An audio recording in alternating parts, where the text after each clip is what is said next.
రీసెంట్గా నెట్ఫ్లిక్స్లో రిలీజ్ అయ్యి ట్రెండ్ అవుతున్న మూవీనే ఈ మారిసన్. ఈ మూవీ చూశాక ఆడియన్స్కి నేను చెప్పేది ఏంటంటే పర్లేదు, ఒకసారి చూడొచ్చు. Decent suspense thriller. ఇంకా డీటెయిల్డ్ రివ్యూలోకి వెళ్తే దయ ఒక దొంగ. తన చిన్న చిన్న దొంగతనాలు చేస్తూ జైలుకి వెళ్ళి వస్తూ ఉంటాడు. అలా అప్పుడే రిలీజ్ అయిన దయ మళ్ళీ ఒక ఇంట్లో దొంగతనం చేసే ప్రయత్నంలో విచిత్రమైన పరిస్థితిలో వేలాయుధాన్ని కలుస్తాడు.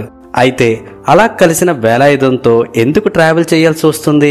దయ ఏ ఆలోచనతో వేలాయుధంతో ప్రయాణం చేయాలనుకుంటాడు? వేలాయుధం కూడా ఎందుకని దయ దొంగని తెలిసినా కూడా తనతో ప్రయాణం చేస్తాడు? అసలు వేలాయుధం కథేంటి? వేలాయుధం గతమేంటి? ఎవరి వల్ల ఎవరికి ప్రమాదం అన్నదే ఈ కథ.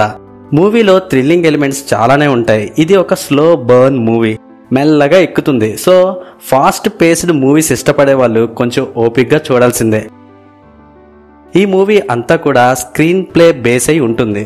పెర్ఫార్మెన్సెస్ విషయంలో ఇద్దరు అస్సలు తగ్గలేదు. వడివేలు గారు కామెడీ చేయడం చూసుంటారు. అయితే ఈ మూవీలో కొన్ని సీన్స్ లో ఆయన యాక్టింగ్ చూస్తే చాలా ఎమోషనల్ గా అనిపిస్తుంది. ఫాహద్ గురించి అసలు చెప్పనవసరమే లేదు. ఇండియాలో నాకు తెలిసి ఒకే ఒక ఆర్టిస్ట్ తను ఏ రోల్ చేసినా, చిన్నదైనా పెద్దదైనా, తానే మెయిన్ లీడ్ ఏమో అనిపిస్తుంది కాసేపు. అది ఫాహద్ అంటే. One of my favourite actor in India. రెండు క్యారెక్టర్స్ పెట్టుకొని సినిమా అంతా తీయాలంటే ఆ థాటే గ్రేట్ అసలు.